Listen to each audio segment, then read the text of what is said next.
Merci de suivre les programmes de la radio Futur Média. Mesdames, Messieurs, bonjour, il est midi, le grand journal. Au sommaire, l'alerte du général Meïssa Sélé Ndiaye. Selon l'ancien aide de camp du président Macky Sall, les djihadistes sont aux portes de notre pays. À Matam, les populations donnent leurs avis à suivre Ali Bandel Niang dans cette édition. D'ailleurs, le point de vue d'aujourd'hui va porter sur cette alerte du général Meïssa Niang qui souligne que des cellules dormantes sont dans notre pays.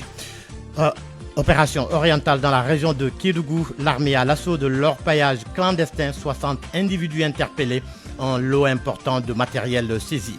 La crise à l'université Alioune Diop de Bombay, la grève des étudiants se poursuit. Une rencontre prévue demain pour décider de la suite à donner au mouvement de protestation. Dans le secteur de la santé, le collectif des médecins en spécialisation remet ça. Grève de 96 heures depuis hier 1er juin. À suivre la page internationale avec Anna Rocha, les sports Malal Junior Diagne. Abdoulaye Diop assure la partie technique de ce midi. Bienvenue à toutes et à tous.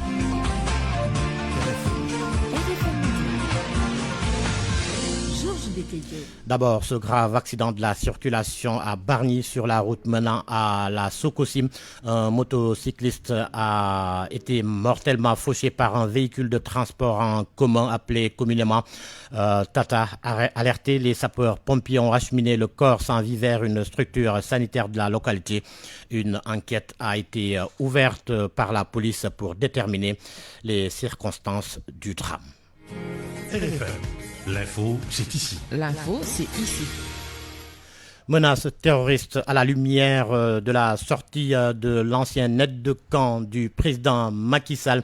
Le général Meïssa Sélé Ndiaye a fait savoir que les terroristes sont aux portes de notre pays et des cellules dormantes sont dans le pays. Nous nous rendons à Matam pour voir comment les populations perçoivent cette sortie du général Meïssa Sélé Ndiaye plutôt. Le reportage est signé Ali Bandel Niang. Il est presque impossible de trouver un interlocuteur sur le sujet, mais la question de la sécurité demeure une très grande préoccupation dans la région de Matam. Ouverte vers la Mauritanie et le Mali via le Sénégal oriental, la porosité des frontières laisse bien présager à toute éventualité. Les mises en garde du général Meïssa Sélé Ndiaye doivent être prises au sérieux par les populations de Matam. On se rappelle, en juin 2023, un agriculteur avait signalé la présence de groupes d'individus armés aux alentours du village de Horndolde, dans le Dandemayo, sur les berges du fleuve Sénégal. Prise pourtant très au sérieux par les autorités d'alors, et la forte mobilisation des forces n'avait permis de donner aucune suite à cette information.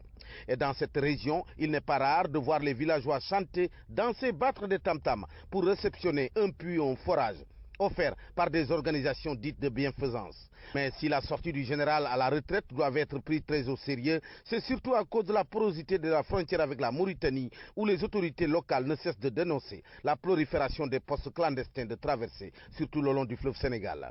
Seulement, avec le déploiement des forces de défense et de sécurité, telles que la gendarmerie qui, au-delà des brigades et des escadrons de Tchambé et de Ranérou, vient d'ouvrir la légion régionale de Matam. Des patrouilles H24 dans surtout les axes routiers pour rassurer les populations. De la même manière, la police, à travers sa direction de la protection des frontières, accentue sa présence dans la région. Dans le cadre de sa mission de sécurité nationale et d'intégrité du territoire, l'armée n'est pas en reste. Car depuis 2023, Matam est doté d'une base navale avec comme mission principale la surveillance de la frontière. Matam, Ali Bandel Niang, RFM. Opération orientale, la zone militaire numéro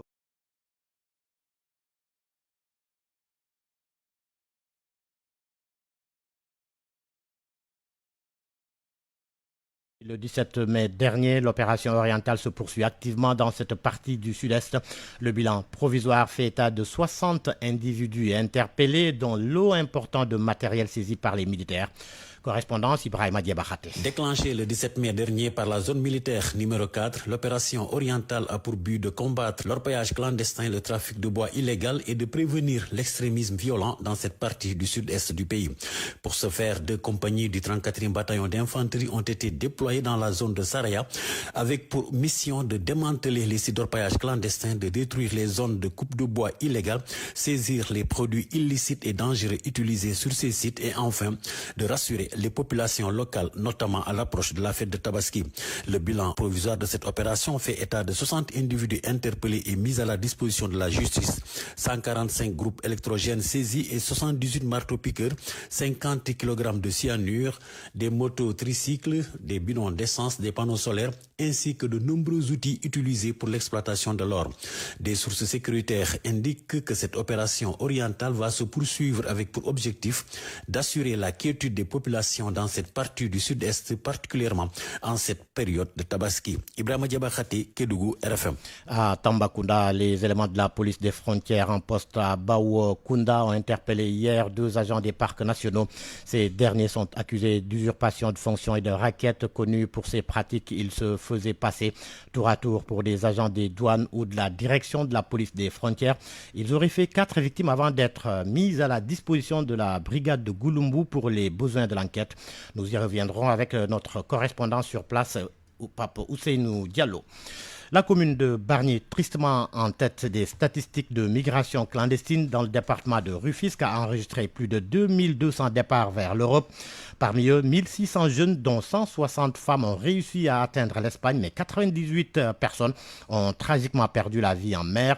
Ce drame humain touche de plus en plus d'élèves, d'étudiants et de jeunes en manque de perspective. Et pour y remédier, le GRDR, le groupe de recherche et de réalisation pour le monde rural à travers le projet Informant, lance son appel aux entreprises locales afin qu'elles s'impliquent davantage en orientant leur responsabilité sociétale d'entreprise vers la formation professionnelle et l'insertion des jeunes.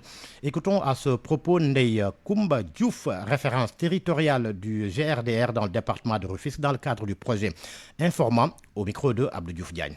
Donc il s'agissait pour nous vraiment de produire de la connaissance sur la migration, sur les dynamiques migratoires, sur l'immigration, afin quand même de pouvoir mettre à disposition quand même de ce département-là, et notamment du conseil départemental, d'un document qui puisse leur permettre de mieux comprendre et de mieux organiser la question migratoire au niveau du département. Donc, suite à l'élaboration de ce profil migratoire-là, on a jugé nécessaire d'aller à la rencontre d'acteurs stratégiques donc au niveau du département pour pouvoir partager le profil migratoire avec eux, que ces acteurs puissent avoir une meilleure connaissance de la migration, mais en même temps qu'on puisse avoir un dialogue structuré, un dialogue approfondi sur ces questions-là avec ces acteurs stratégiques. Parce qu'on s'est rendu compte qu'au niveau du département de Rufisque, il n'y avait pas un cadre de concertation qui pouvait permettre quand même à ces acteurs-là de se rencontrer autour d'un cadre et de discuter, d'échanger de manière très approfondie sur la question migratoire.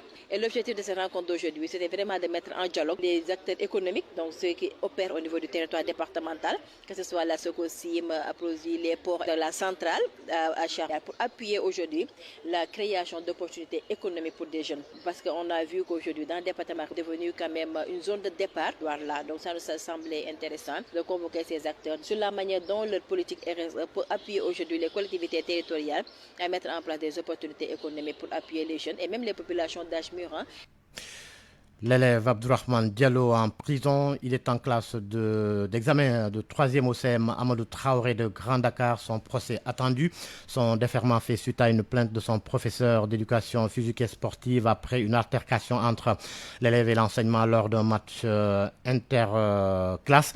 Ses camarades plaident pour son innocence et soutiennent que l'élève a été accusé à tort. Koumba Sandial Faye. Le CM Amadou Traoré de Grand Dakar en plein examen blanc. Examen que rate le candidat au BFM Abdourahmane Diallo. Il est en classe de 3e. Abdourahmane est en prison. Déferment qui fait suite à une plainte de son professeur d'éducation physique et sportive. Tout est parti d'un match interclasse. Sohna Bintania est la présidente du gouvernement scolaire du CEM Amadou Traoré. Le prof lui a donné un carton rouge et notre camarade a refusé de sortir du terrain. Après, il a murmuré quelque chose et le prof l'a attaqué en premier. Ils se sont donné des coups de poing. Ensuite, on les a séparés. Le coach qui gère une école de foot a amené l'élève chez lui. Pour elle et ses camarades, Abdourahmane Diallo a été accusé à tort. Il est innocent. Il n'est pas l'agresseur. Les délinquants qui s'assoient au seuil du terrain ont attaqué le prof et l'ont blessé car eux, ils avaient parié entre eux de l'argent et chacun refusait de perdre alors que le prof avait achevé le match. Mais pendant tout ce drame, l'élève était rentré. Il ne connaît même pas ces gars. qui ont attaqué.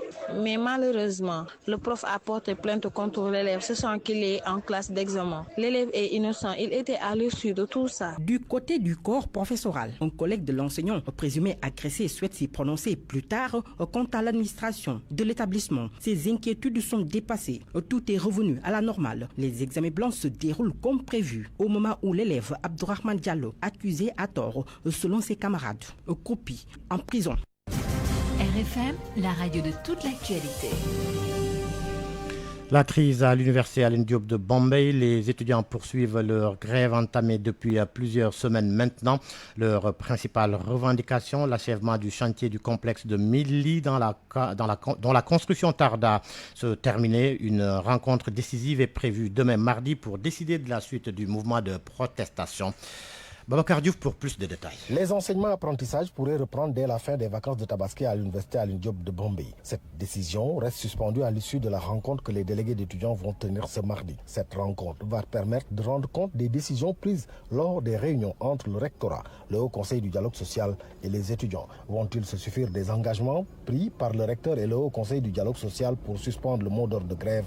Ils en jugeront, répond un des délégués d'étudiants. En tout état de cause, les différentes autorités ont pris la décision de porter le plaidoyer auprès du ministre de tutelle pour la reprise des travaux de construction des bâtiments au sein des campus de l'université. Pour rappel, les étudiants de Bombay en grève depuis plus d'un mois réclament la réception du complexe de 1000 lits et de meilleures conditions de vie et de travail au niveau de Alioune Diop, Bombay.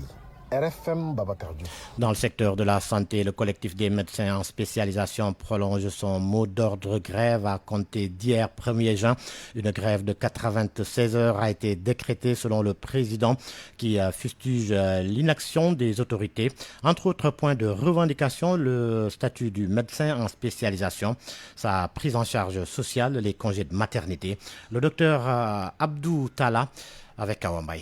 À partir de ce dimanche 1er juin, nous avons décidé de prolonger le mot d'ordre de grève en entamant cette fois-ci un mot d'ordre de 96 heures de grève totale, sans respect des gardes et des urgences. Alors, nous déplorons jusqu'à présent l'inactivité de la part des autorités qui, malgré les contacts que nous avons avec eux, ne proposent pour le moment rien de concret concernant nos points de revendication. Nous estimons que les demandes que nous avons formulées sont faisables. Les autorités doivent donc répondre parce que ce sont des promesses qu'ils nous avaient faites depuis très longtemps et donc actuellement nous exigeons qu'il y ait des actions concrètes de la part de ces autorités-là. Le premier point, c'est surtout concernant le statut des médecins en spécialisation parce que jusqu'à ce jour, les médecins en spécialisation ne disposent pas d'un statut qui correspond au travail que nous faisons à l'hôpital. Nous n'avons aucune reconnaissance de la part des hôpitaux. Nous ne sommes même pas inscrits au niveau des bases de données du personnel de l'hôpital. L'autre point saillant, c'est la prise en charge médicale qui n'est pas transversale. Et ça aussi, c'est quelque chose que nous déplorons. Ensuite, nous venons sur les congés de maternité. Jusqu'à présent, nous savons qu'il y a des avancées qui ont été faites, mais il n'y a officialisation. Vous suivez la radio Futur Média, il est midi 14 minutes. RFM, la radio autrement. À Pouté, Kermassar, les éleveurs tirent la sonnette d'alarme. Ils expriment leur colère face à une situation devenue insoutenable. Selon eux, ils font face à d'énormes difficultés qui mettent en péril leurs activités. Parmi les problèmes soulevés, l'absence de zones de pâturage est la plus fréquente, la plus préoccupante. Cette situation accentue les tensions autour des ressources naturelles et fragilise davantage le secteur. À cela s'ajoutent des difficultés majeures pour la vaccination du bétail, rendant le cheptel plus vulnérable aux maladies. Pour alerter les autorités sur l'urgence de la situation, les éleveurs ont organisé une assemblée générale espérant attirer l'attention du ministre de l'Élevage, Cheikh Anta Diop. Le secteur de l'élevage va mal, rien ne marche. C'est le cri de cœur lancé par les éleveurs de Pout Kermousse à l'occasion de leur assemblée générale. Abdou Sow, membre du mouvement Les Passionnés de l'élevage de Pout. Nous sommes réunis aujourd'hui ici pour vraiment crier notre ras-le-bol. Le secteur de l'élevage connaît de sérieux problèmes. Ils sont multiples, étant dans tous les secteurs. Problèmes de pâturage, problèmes d'abreuvoir, problèmes de santé, problèmes d'aliments de bétail, vaccination. C'est comme le corps du vieillard. Ça fait mal partout dans le secteur de l'élevage. Ces éleveurs de la zone ne savent plus où donner de la tête. Un appel est ainsi lancé à l'endroit du ministre de l'élevage Mabouba Diagne à descendre sur le terrain, rencontrer les éleveurs pour diagnostiquer le mal. Quand ils ont fini d'élire M. Mabouba Diagne à la tête du ministère de l'élevage, ce que le ministre devait faire en premier lieu, c'est de descendre à la base, essayer de voir exactement qu'est-ce qui s'est passé vraiment dans le secteur de l'élevage. Pourquoi, malgré plus ces milliards et des milliards qui sont investis dans le secteur de l'élevage, avant d'aller chercher des vaches au Brésil, pourquoi ne pas s'occuper de nos vaches d'abord, les développer? Celui qui ne peut pas faire vivre des vaches locales, qu'est-ce qu'il va faire pour développer un élevage qui nous vient de l'extérieur? Les éleveurs de Pout Kermousse demandent au nouveau ministre de l'élevage de revoir le programme pour la modernisation de l'élevage. RFM Thiès, Cheikh Anta Diop. Cheikh Anta Diop, à midi 16 minutes, les responsables de la mosquée de la Divinité apportent des précisions sur les accusations liées à un acte contre nature. Selon eux, cet incident n'a pas eu lieu dans l'enceinte de la mosquée ni dans ses environs immédiats. Cependant, ils condamnent fermement de tels comportements qui vont à l'encontre des valeurs prônées par l'islam. Le gardien de la mosquée de la Divinité, Mohamedou Lamine Gueye, joint par téléphone par El Hadj Ndiogou.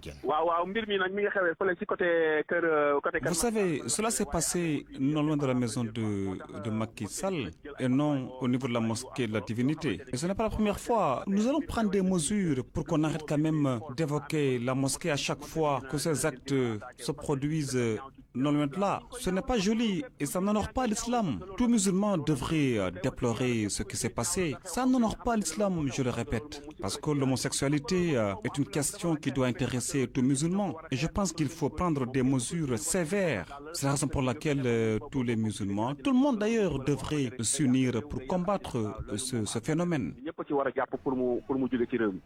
L'actualité judiciaire, les partisans de Farba Ngom vont organiser une marche nationale à Dakar le 28 juin prochain. Il juge son arrestation arbitraire et exige sa libération. La demande d'autorisation de marche que les soutiens du député maire des Agnam voulaient déposer ce matin a été déclarée prématurée par l'autorité préfectorale. Abdoulaziz Diop, adjoint au maire des Agnam avec El Hadj Ndiogou. On a l'idée d'organiser une marche pacifique à qui le droit nous revient, qui est dans notre constitution, de manifester pacifiquement à cause de notre ami et frère, Michel le maire, l'honorable député Farba Ngom, qui est en détention arbitraire, qui est en otage politique, et avec d'autres détenus politiques qu'on devait libérer, raison pour laquelle on a pris l'initiative, Inch'Allah, le 28, d'organiser une marche pacifique. Actuellement là, on était à la sous-préfecture pour faire déposer notre demande d'autorisation, mais on nous a dit de repartir jusqu'à l'approche de l'événement après pour qu'on puisse déposer. L'honorable député Farba Ngom qui est en détention depuis plus de 3 mois d'une manière inacceptable, à qui on a bafoué tous ces droits. Raison pour laquelle donc nous ces partisans, nous ces militants, nous ces parents, on a l'initiative Inch'Allah de poser une marche qui sera pacifique sur les devoirs de liberté, Inch'Allah, le 28. Le professeur Aliou Sall, élu vice-président de la commission du droit international de l'ONU, deuxième Sénégalais à occuper ce poste, l'ancien juge à la Cour de justice de la CEDEAO, a connu une brillante carrière internationale.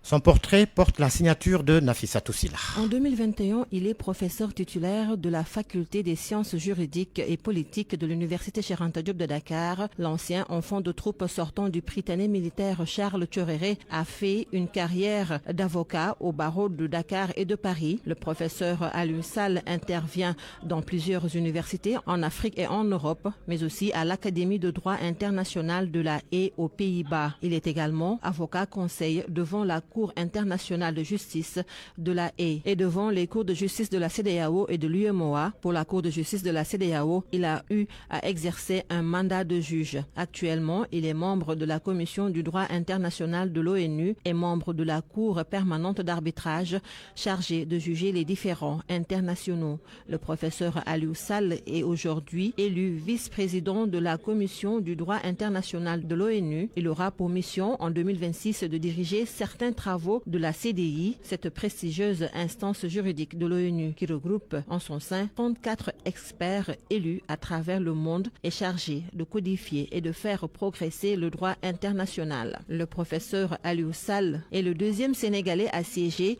à la Commission du droit international des Nations Unies après Maître Doudou Thiam, ancien ministre des Affaires étrangères sous la présidence de Léopold Sédar Senghor. Le professeur Sall est aussi auteur de plusieurs ouvrages, entre autres La justice de l'intégration, réflexion sur les institutions judiciaires de la CEDEAO et de l'UEMOA. Il a notamment écrit L'affaire Hissène Habré, aspects judiciaires nationaux et internationaux, paru en 2013, ou les relations extérieures de la CEDEAO, paru en 2016. Il est aussi auteur de l'ouvrage intitulé Contentieux de la violation des droits de l'homme dans la Cour de justice de la CEDEAO, un autre ouvrage aussi qui aura marqué les esprits, l'émotion et la raison, l'Afrique face à la justice. Aliou Sall est par ailleurs membre du jury du concours d'agrégation du Conseil africain et malgache de l'enseignement supérieur, le CAMES. RFM. L'actualité internationale.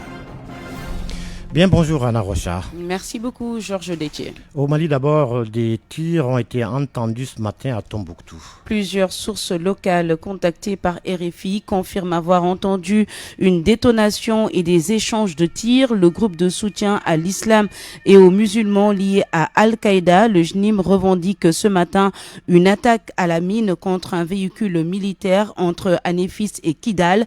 L'armée malienne avait déjà subi plusieurs attaques ce week-end. La localité de Boulikessi, dans le centre du pays, a été la principale cible. RFI annonce des dizaines de morts parmi les soldats notamment. L'armée reconnaît cette attaque meurtrière sans préciser de bilan. Awambaye. L'armée malienne, à travers un communiqué, affirme avoir vigoureusement réagi à cette attaque perpétrée dans le centre du Mali avant de se replier. Des patrouilles aériennes auraient permis de neutraliser des colonnes de véhicules et de motos et de détruire plusieurs terroristes regroupés dans les lieux de repli. Le communiqué souligne aussi que les opérations de ratissage se sont poursuivies jusqu'au dimanche 1er juin dans la soirée. Mais cette attaque a été revendiquée par le JNIM, le groupe de soutien à l'islam et aux musulmans, qui a pris le contrôle d'une caserne militaire toujours dans la même localité de Boulkessi. Selon RFI, les djihadistes dans un autre front dans le sud du pays ont aussi mis en difficulté l'armée malienne avec des engins explosifs. Plusieurs victimes militaires ont été signalées. Le Bénin, par ailleurs, lui rejette des accusations qu'il considère graves et sans fondement. Le président de transition du Niger, ce dernier accuse son voisin d'accueillir des bases où s'entraînent, selon lui, des djihadistes. Samedi encore, il a déclaré sur une chaîne de télé que la frontière du Niger avec le Bénin restera fermée. Le chef de la diplomatie béninoise estime qu'associer le Bénin à de telles pratiques est inacceptable et injuste. Il ajoute que le Bénin combat le terrorisme sur son sol et en provenance des pays voisins avec détermination et au prix de lourds sacrifices. Fin de citation. Les relations entre les deux pays sont tendues depuis le coup d'État du 26 juillet 2023 qui a renversé le président Mohamed Bazoum. Le Royaume-Uni, Anna, exprime officiellement son soutien au plan marocain d'autonomie du Sahara. Un communiqué conjoint a été signé ce dimanche à Rabat entre le Royaume-Uni et le Maroc. En ce sens, Londres partage l'avis du royaume chérifien quant à la nécessité urgente de trouver une solution à ce différend de longue date. Saïd Nourouba. Le Royaume-Uni considère la proposition d'autonomie présentée par le Maroc en 2007 comme étant la base la plus crédible, la plus viable et la plus pragmatique pour un règlement durable du différend. C'est ce qu'a déclaré d'ailleurs à Rabat hier le chef de la diplomatie britannique David Lammy, et c'était devant la presse aux côtés de son homologue marocain Nasser Bourita. Le diplomate britannique a toutefois précisé que le soutien de son pays à la position marocaine s'inscrivait dans le cadre des efforts de l'ONU pour trouver une solution au conflit. Il a d'ailleurs exhorté les parties concernées à s'engager de toute urgence et de manière constructive dans cet élan politique. L'Algérie a réagi juste après cette déclaration en disant qu'elle regrette le soutien apporté par Londres au plan marocain. En 18 ans d'existence, ce plan n'a jamais été soumis aux Sahraouis comme base de négociation, de même qu'il n'a jamais été pris au sérieux par les envoyés onusiens qui se sont succédés selon la diplomatie algérienne. La guerre à Gaza, des tirs à proximité d'un point de distribution d'aide à Rafah font de nombreux morts et blessés. Bilan provisoire, au moins 31 morts. L'armée israélienne est pointée du doigt, mais elle dément avoir visé la foule. Le secrétaire général de l'ONU, Antonio Guterres, demande une enquête indépendante sur ces événements et que les auteurs soient tenus pour responsables. Georges. Merci Anna Rocha pour cette page internationale. Parole aux auditeurs. L'actualité, qu'en pensez-vous? Moi, je pense que vous devrez. Réagissez dans nos éditions d'information sur l'actualité. Bonjour. Du lundi au vendredi, vous avez la parole sur RFM. Avec le colonel Antoine Ouardini, colonel de l'armée à la retraite et ancien chef de la direction de l'information et des relations publiques des armées, la DIRPA, et Mout Ban, journaliste écrivain, auteur de plusieurs ouvrages sur la sécurité au Sahel, dont la stratégie du Sénégal dans la lutte contre le terrorisme. Avec ces deux intervenants, nous allons évoquer l'alerte du général Meïssa Sélé Ndiaye, ancien aide de camp du président Macky Sall, qui affirme que des djihadistes sont aux portes de notre pays et que des cellules dormantes sont à l'intérieur du pays. Point de vue aux alentours de 12h35. RFM Sport. Bienvenue Malal Junior Diagne. Bonjour Georges Diop, merci. La programmation du derby de la banlieue, les dirigeants de Guédiawaye rouge en colère, rouge de colère. Rouge de colère. Donc ils sont très très fâchés et très en colère contre ceux qui dirigent la Ligue de football professionnel du Sénégal suite donc à la programmation de la rencontre Guédiawaye Football Club AS Pikine prévue pour le compte de la 26e journée. Rencontre qui a été officiellement reprogrammée pour ce mercredi à Lat Dior à Thiès et ce sera à huis clos selon les responsables du club. C'est une décision qui a été prise de façon unilatérale sans consultation aucune, ce qui ne passera pas selon Barézy, l'un des responsables de l'équipe de la banlieue. Bon, c'était surprenant d'apprendre après que pour la deuxième match, il l'avait programmé à Yoff à notre insu. Et là aussi, par exemple, il reprogramme le match à Thiès. Et puis à notre grande surprise, à huis clos aussi, à huis clos à Thiès. Donc par exemple, et c'est nous qui recevons. Ils l'ont fait, ils ont programmé le match à Thiès. Il y a un galant de Diouf, il n'y a aucune urgence. Nous, on s'est rendu compte par exemple que la Ligue, ils sont en train de faire douler le nez, quoi. Ils font ce qu'ils veulent, préserver tout ce qui est à notre droit et à nous. Nous n'allons pas, par exemple, accepter tout ce qui est avaler aussi tous les couleurs. Ça, on va pas le faire. Et quelles sont les raisons qui ont été avancées par la Ligue justifier cette décision? Non, les raisons, ils te parlent de raisons de sécurité. Ils te parlent de raisons de sécurité. Donc voilà, parce que et puis ils veulent mettre dans la tête des gens, par exemple, aussi diaboliser entre la banlieue, par exemple, ce climat d'animosité entre Pikine et Guédiawaye, ça n'existe pas. Sportivement, ça n'existe pas. Donc voilà, il y a une minorité. Donc voilà, nous par exemple, Yoff, on s'est dit à Yoff, par exemple, ça ne peut pas contenir par exemple, tout ce monde entre Pikine et Guédiawaye. Par exemple, là, par exemple, vous voulez par exemple délocaliser pour des raisons de sécurité à Thiès. Et si les Thiès soient par exemple, voir par exemple, écoutez. Et quelquefois, c'est écœurant, quelquefois, pourquoi par exemple, ils ne veulent pas respecter par exemple les dirigeants et les responsables de Guédiawaye? On veut programmer un match quel jour? Pourquoi ils ne nous appellent pas par exemple autour d'une table et puis en parler? Mais voilà, vous voulez programmer. Le football avec la nationale, une 22e journée. Aujourd'hui, Yego face à l'équipe des Builders, GIA Port. Tournoi de l'amitié de l'UEFA, le Sénégal qui a joué son premier match ce week-end et qui a battu l'Uruguay par 4-0, joue son deuxième match mercredi prochain. Ce sera face à l'équipe du Japon, Georges. Taekwondo Malal Junior Diagne, le Sénégal a obtenu une médaille de bronze au championnat du monde. Chez les cadets aux Émirats Arabes Unis, c'est l'œuvre de Tening Faye qui a donc 15 ans et qui a réussi à emporter la médaille de bronze pour le Sénégal. Youssouf Bodian nous dresse son portrait. La médaille de bronze fièrement accrochée au cou, Tening Faye, frêle en apparence et combative sur le tatami, une valeur qui lui a permis de réussir l'exploit aux Émirats Arabes Unis.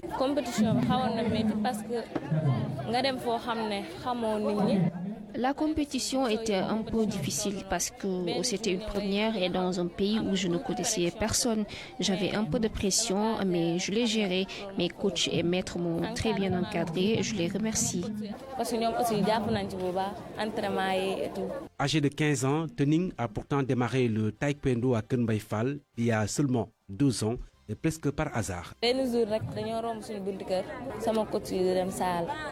le coach, ils sont passés devant chez moi et ma mère a dit au coach qu'elle voulait que je les rejoigne. Ça m'a beaucoup fait rigoler et quand le coach m'a regardé, il a dit que je pouvais commencer à faire du taekwondo que je ne connaissais pas. Toutefois, j'ai toujours aimé le sport. Tening Faye, un grand espoir du Sénégal en direction des Jeux Olympiques de la jeunesse Dakar 2026. Je vise d'autres médailles telles que les Jeux Olympiques de 2026 et d'autres compétitions internationales. J'y crois fort, même si c'est Dieu qui décide. Je vais bien m'entraîner. La jeune médaille de bronze mondiale en taekwondo est sur les pas de Binta Diédhiou, médaille de bronze au championnat du monde en 2005, ou encore Balla Dièye qui avait remporté le bronze au championnat du monde de 2009 et 2013. Balla Dièye qui est devenu un haut responsable du taekwondo mondial avec la préparation de la Coupe du Monde en terre équato-guinéenne au mois d'août prochain. Georges, c'est tout pour les sports. Merci Malal Junior Diagne. RFM 94.0, la radio en puissance. À moins d'une semaine de la fête de la Tabaski, les vendeurs de moutons établis à Soumbédioune sont inquiets. Ce n'est pas encore le grand rush comparé aux autres années où des dizaines de moutons étaient vendus en une seule journée. Ils interpellent les autorités pour qu'elles réagissent, car cela est un mauvais signe. Le reportage du jour porte la signature de Salimata Aw. 150 000, 350 000, 400 000, 200 000. Ce sont là les fourchettes de prix des moutons exposés en face du quai de pêche de Soumbédioune. Tout en sueur, Dame Diop s'active dans la préparation de l'aliment de bétail. La vente de cette année est très timide. Vous savez, la vente est vraiment timide. Tu peux rester des jours sans voir un seul mouton. À quelques mètres de là, Sadi Boukan suit avec intérêt le débat de ses amis. Mais il ne peut s'empêcher de montrer son inquiétude due à la mévente des moutons de cette année. Comparé aux autres années, on pouvait écouler 10 têtes par jour. Cette année, vraiment, personne ne comprend rien. Le président de l'association des jeunes pêcheurs de Soumbédioune, Mao, interpelle les autorités. Il les invite à venir en aide aux éleveurs. J'interpelle le chef de l'État et son Premier ministre. Un pays ne peut pas se développer ainsi. Il faut aider les jeunes entrepreneurs.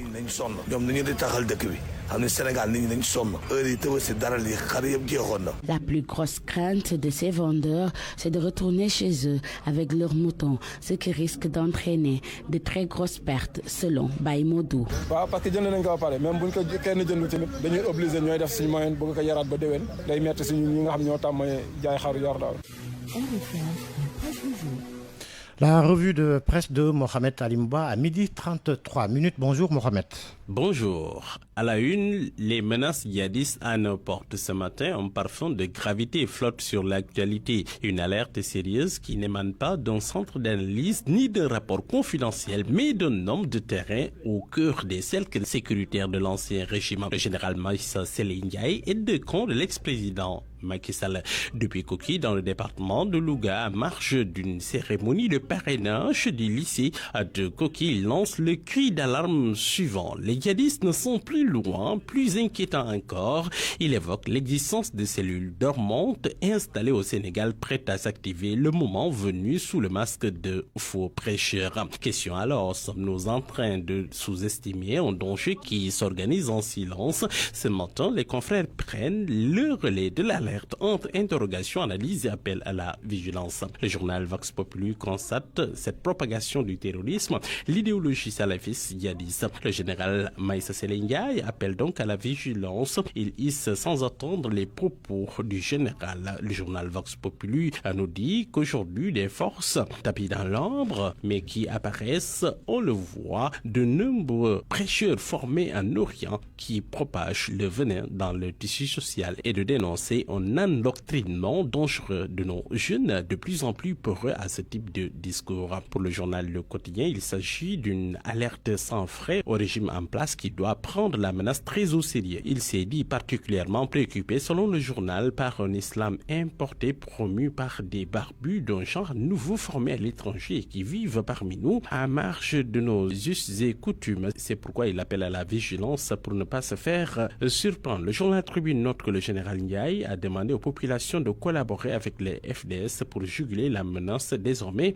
à nos frontières à l'Est. Justement, à l'Est, l'armée qui vient de démanteler 43 sites illégaux dans la Falémé. Le journal Les Échos qui donne l'information note que 47 personnes ont été interpellées, 77 motopompes des motos, des groupes électrogènes saisis aussi. Tout à côté, la région de Kolda et cette horreur à Temanto. Qu'est-ce qui s'est passé? Le journal Libération se prononce.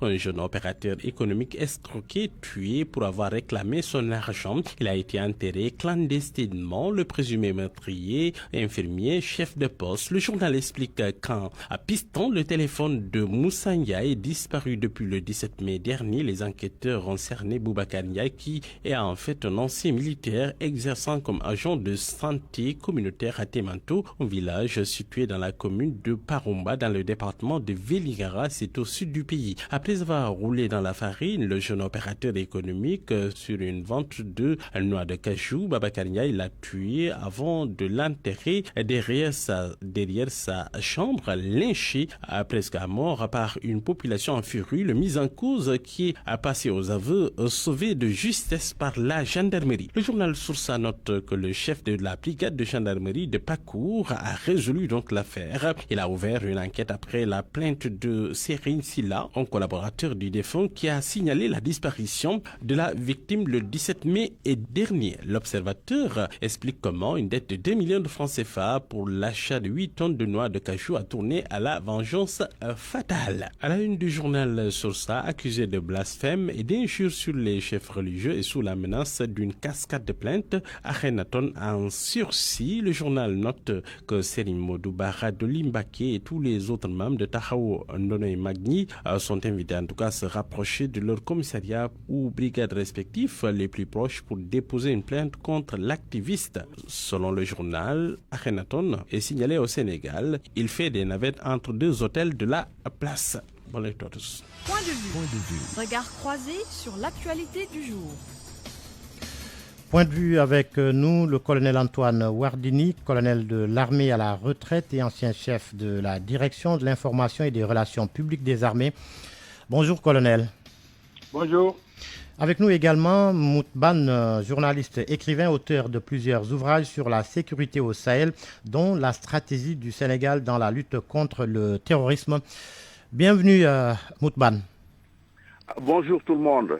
Alors, nos deux intervenants, nous vous interpellons sur cette sortie du général Meïssa Sélé Ndiaye sur les menaces djihadistes qui pèsent sur le Sénégal.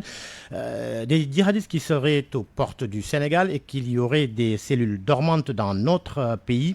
Alors, Moutban, première question à vous. Quelle est l'ampleur réelle de cette menace djihadiste au Sénégal? Aujourd'hui, le Sénégal est-il seulement concerné par des menaces transfrontalières venant du Mali, du Burkina, ou observe-t-on une radicalisation interne? Tout d'abord, moi je pense qu'il faut prendre très au sérieux l'arrêt du général Meïssa Ndiaye.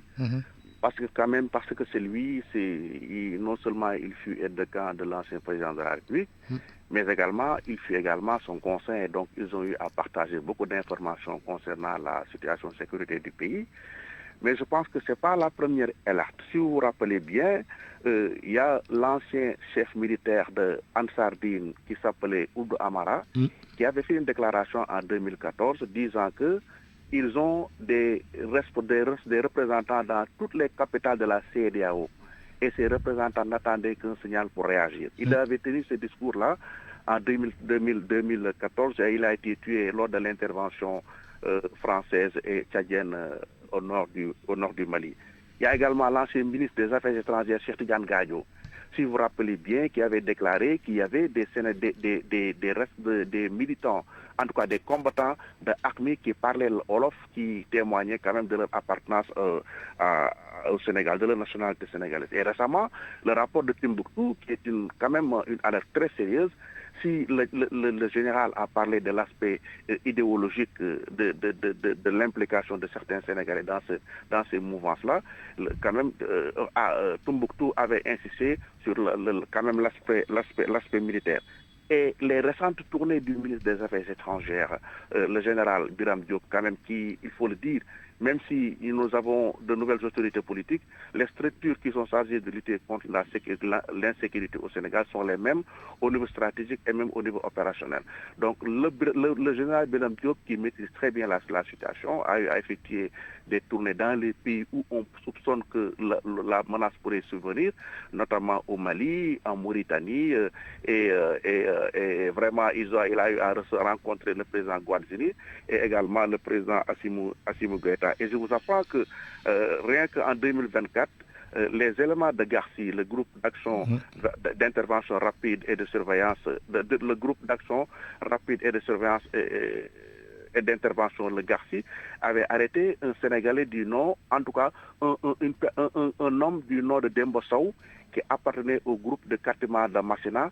Il a été arrêté dans la commune de Kidira et il était chargé de recruter des djihadistes. Il a été arrêté par le Garci. Aujourd'hui, il est actuellement à la prison de Rebeuss. Quelle est l'ampleur, Moutban, quelle est l'ampleur réelle de cette menace djihadiste au Sénégal aujourd'hui? Est-ce que l'attaque récente à la frontière entre le Sénégal et le Mali serait un signe? Non, mais évidemment, aujourd'hui, si vous voyez la progression des groupes djihadistes, jusqu'en 2000, ils étaient entre Tombouctou, Gao et Kidal. Jusqu'en 2012. En 2024, ils ont frappé la capitale Bamako. En 2025, actuellement, ils sont à Taï. Taï, c'est pratiquement la dernière grande ville malienne avant d'arriver à Kidira ou à Tombouctou. Donc, on sent une nette progression du nord du Mali vers le sud et le Sénégal et au sud. Voulez-vous dire que ces localités sont les routes ou réseaux de transit potentiels pour les groupes armés vers ou depuis le Sénégal? Mais évidemment, parce qu'aujourd'hui, si vous voyez les initiatives prises par les autorités politiques, les autorités militaires, notamment, comme je l'ai dit tout à l'heure, le général Biram Diop, cela veut dire qu'aujourd'hui, quand même, la menace est réelle et il y a une progression effective et réelle vers le territoire sénégalais. Alors, je reviens à vous, Moutban. Colonel Antoine Wardini, les forces de sécurité sénégalaises sont-elles bien préparées à gérer ce type de menace? Si je pose la question, c'est parce que tout simplement, le général Maïssa Selengay a demandé plus de moyens pour les forces de défense et de sécurité pour garantir la sécurité nationale. Bon, ce que je veux vous dire d'emblée, c'est qu'il faut savoir, et on ne se trompe pas, on est dans un environnement que tout le monde connaît dans le Sahel. Effectivement, il y a de l'insécurité dans les pays voisins, mais ça ne doit pas ameuter les Sénégalais ni la population sénégalaise. Nous avons une armée très républicaine. Je crois que la sortie du général Maïssa Ndiaye, moi je la qualifie de responsable et de républicaine, cette sortie. Ce qu'il dit là, c'est la réalité. Il y a la menace, on ne peut pas dire qu'il n'y a pas de menace. Mais la menace a toujours été là. Même avant du temps de Gadjo, on a parlé de Gadjo quand il était avec Abdoulaye Wade. On a toujours senti cette menace, même bien avant, quand le général Mamoudou Seck était Semga, ça fait des années. On a toujours parlé de cette menace-là. Mais heureusement qu'on a une armée très républicaine, une armée bien formée. On a des services de renseignement qui font leur boulot, objectif du bois jusqu'à présent. Nous, on sait ce qu'on fait. On ne parle pas trop. Tout ce qui se passe dans ce pays-là est bien géré et bien maîtrisé jusqu'à maintenant. Tout ce que maintenant je vous demande, et M. Ndiaye l'a dit également, c'est l'implication de la population. Cette affaire de défense ou bien de sécurité n'est pas une affaire seulement militaire, elle est nationale. Tous les habitants, tous les Sénégalais, tous les citoyens doivent rendre compte quand on voit quelque chose qui n'est pas bien, on rend compte. Et puis, les services compétents sauront comment juguler cette affaire-là. On ne s'affole pas pour ça. On est formé pour, on le gère, et on continue à le gérer. Plus clairement, les forces de défense et de sécurité sont bien outillées pour faire face à ces genres de menaces. Vous avez bien suivi depuis quelques années quand même, vous avez vu le réarmement des unités militaires. Récemment même, on a parlé d'industrie technologique, etc. On est en train de faire ce qu'il faut faire, sans faire beaucoup de bruit. La menace est là, elle a toujours été là. La menace, ce n'est pas seulement le Sénégal, c'est même en Amérique, il y a la menace, même en Libye, il y a la menace, même en France, il y en a partout. Seulement, il ne faut pas te dire que on dort tranquille. Non, on a besoin de sécurité. On a besoin de gars de sécurité bien formés, bien équipés. Et je crois que dans notre région, l'armée sénégalaise fait référence jusqu'à présent. On ne s'inquiète pas. Le général Birame Diop, il a parlé du général Birame qui fait les tournées à gauche à droite, mais je crois que c'est des tournées de bon voisinage. Moi, je le mets dans cet acte-là. Parce que tout ce qui se passe chez le voisin peut se verser chez vous, de toute façon. Ça, tout le monde le sait. Donc, on ne doit pas dormir. S'il y a le feu là-bas, il faut qu'on aide à éteindre, etc., avant que ça n'arrive chez nous. C'est une question de cohabitation normale, mais vraiment, il n'y a pas le feu, il n'y a pas à s'inquiéter trop. On fait le travail. Les djihadistes sont aux portes depuis longtemps. On sait qu'ils essaient de rentrer où ils ont des cellules dormantes ici, mais ne vous en faites pas. On fait le travail, mais le travail ne doit pas se faire seulement par nous, les forces de défense. Je dis encore vous, journalistes, citoyens sénégalais, civils, tout le monde doit regarder et rendre compte de ce qui se passe. Ce pays-là, c'est notre pays. On a des ressources, tout le monde le sait, on a des minerais, on a le pétrole, on a beaucoup de choses qui arrivent, qui n'ont jamais été là. Et nos autorités ont appelé à une rupture. Ils sont en train de redéployer notre diplomatie dans la sous-région. On est en train de retailler, de refaire des rapports de bon voisinage avec nos amis pour savoir ce qui se passe. Parce que tout ce qui arrive au Sénégal est déjà alerté ailleurs. Quelqu'un est au courant, quelqu'un sait. Donc, on a besoin de ces rapports-là, de ces bons voyages, de ces coopérations de tout un chacun. Bien. Nous, on ne s'inquiète pas. On continue à faire le travail. Je sais qu'avec nos ressources, il y a beaucoup d'appétit, il y a beaucoup de puissances, de grands pays qui sont en train de regarder. Mais nous aussi, on a intérêt à gérer nos ressources ensemble et nous le ferons ensemble. Bien. Même si les autres ont des appétits, il faut qu'on fasse attention. C'est ce que Messenger a dit. Bien, je reviens à vous, colonel Antoine Wardini. Moutban, observe-t-on des signes d'endoctrinement ou de radicalisation dans certaines régions ou communautés au Sénégal? Si l'on se fie bien évidemment aux propos du président de l'association islamique pour renforcer le soufisme, qui a confirmé le général Meïssa Selengay, selon lui, ces groupes sont bien identifiés. Mais bien sûr, le général a bien raison, parce qu'aujourd'hui, si vous vous rappelez, pas plus qu'en 2023, le khalife général des Mourides, Serigne Mountakha Mbacké, avait fait une déclaration, publié un communiqué pour demander qu'on exerce une certaine surveillance sur les personnes qui viennent à Touba pour ouvrir des daras, ouvrir des mosquées.